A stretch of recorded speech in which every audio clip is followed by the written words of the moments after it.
സംസ്ഥാനത്ത് വീണ്ടും നിപ്പ മരണം. പെരിന്തൽമണ്ണയിലെ ആശുപത്രിയിൽ ചികിത്സയിലിരിക്കെ മരിച്ച മണ്ണാർക്കാട് സ്വദേശിയുടെ പരിശോധനാ ഫലം പോസിറ്റീവാണ്.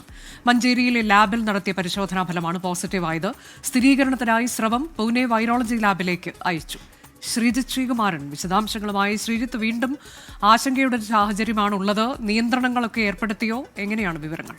ഈ മേഖലയിൽ ഇപ്പോൾ തന്നെ, അതായത് മണ്ണാർക്കാട് കുലുക്കലിയൂർ എന്നാണ് നമ്മൾ മനസ്സിലാക്കുന്ന ആ പ്രദേശത്ത് ഇപ്പോൾ തന്നെ ഏതാണ്ട് ഒരു നിപ്പ ജാഗ്രത തുടങ്ങാൻ ആരോഗ്യവകുപ്പ് അറിയിച്ചിട്ടുണ്ട്. 58കാരനാണ് ഇത്തരത്തിൽ. നമ്മൾ ഇന്നലെ വൈകുന്നേരത്താണ് നമ്മളാണ് ഈ വാർത്ത, നിപ്പ മരണം എന്ന തരത്തിലുള്ള വാർത്ത നമ്മളാണ് ആദ്യം നൽകുന്നത്. എന്തായാലും അത് മഞ്ചേരിയിലെ ലാബിൽ അയച്ച സ്രവ പരിശോധനയിൽ അത് പോസിറ്റീവായി കാണുകയായിരുന്നു ഉണ്ടായിരുന്നത്. 58 വയസ്സുകാരനാണ്. രോഗലക്ഷണങ്ങളുമായാണ് പെരിന്തൽമണ്ണ ആശുപത്രിയിൽ ചികിത്സ തേടിയത്. ഉടൻ തന്നെ ആ സ്രവം പരിശോധനയ്ക്ക് അയക്കുകയായിരുന്നു. പക്ഷേ ആ സ്രവ പരിശോധനാ ഫലം വരുന്നതിന് മുൻപ് തന്നെ ഇന്നലെ വൈകിട്ടോടുകൂടി, അതായത് 5 മണിയോടുകൂടി 58 വയസ്സുകാരൻ മരിക്കുന്നു എന്ന ഒരു സാഹചര്യം ഉണ്ടായി.